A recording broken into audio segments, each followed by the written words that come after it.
नमस्कार दर्शक बंधु आज जानिबा बांस चाष बा बांस लगेले आपणकर क्यों क्यों उपकार लगता है या किपर चाष करा जाय थाए संपूर्ण विषय आलोचना करवा।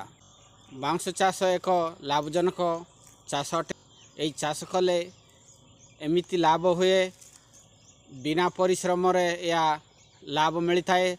आपण या किपर लगाइबे केमिति करिवे ए सब विषय आलोचना करवा। तो डेरी न करी आसंतु जानवा यही बांस चाष विषय रे। तो दर्शक बंधु आप जदि नुआ चैनल को गोटे सब्सक्राइब एवं वीडियो को लाइक करवा भूलत नहीं।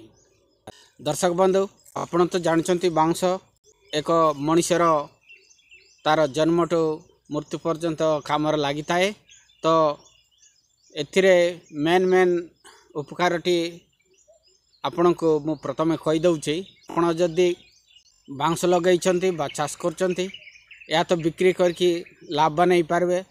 तो आपण जदि या अल्प परिमाण लगे अर्थात 5-6 गछ लगे तेबे आपणकर बाड़ बांधिबारे आपणकर टमाटर रंजा करें, झुडुंग रंजा करें, तुरुड़ा रंजा करें। एमती आपण जमी रे उपकार आसी थाए। तेणु बांस एक लाभजनक फसल अटे। तो आपण जदि या कमर्शियल भाव में चाष करछंती तो आपण बहुत लाभवान नहीं पारे। दर्शक बंधु मु गोटे गोटे बांस को 100 टंकार बिक्री करची। आपण जदि चाहिए या 100 टंका लेखा गोटे गोटे गछ को बिक्री कर पारे। तो गोटे गछ बंधु आपण को 200 गछ बा 200 बांस मिलता है माने गोटे खुदारू। तो सही खुदाटी आपण को 3 वर्ष रु 5 वर्ष मध्य से हिसाब रे आपण लगाइबा वर्ष टू 3 वर्ष पर्यंत आपण को कौन सी इनकम मिल न थाए, किंतु आपण 3 वर्ष पर या पाई पारिबे। आजिकाली तो समस्त को आवश्यक पड़ता है। घर कले से सेंटरिंग लोके किणी थांती। तेणु आपण या सेल करी बोल लाभवान नहीं पारे। या आमे लगाइबा केबे शीत दिन मध्य आपण लगाई पारे बंधु, किंतु आपणकर पानी रो सुविधा हबार आवश्यकता पड़ता है। बेसी खरार लगेले आपण को टिके अधिका पानी देवा पड़ता है। तेणु आपण प्रकृत रे जदि लगाइबा चाहछंती जून जुलाई मासरे लगांतु या बल समय अटे। यही समय लगेले आपण को कम पानी देवा पड़ता है एवं परिश्रम कम होता है। या लगेला परे आपण से वर्ष पर्यंत आपण को से गछ मध्य आपण अन्य फसल नहीं पारे। 2 वर्ष पर या गछ बढ़ता है। तेणु किसी लगे पारे नहीं।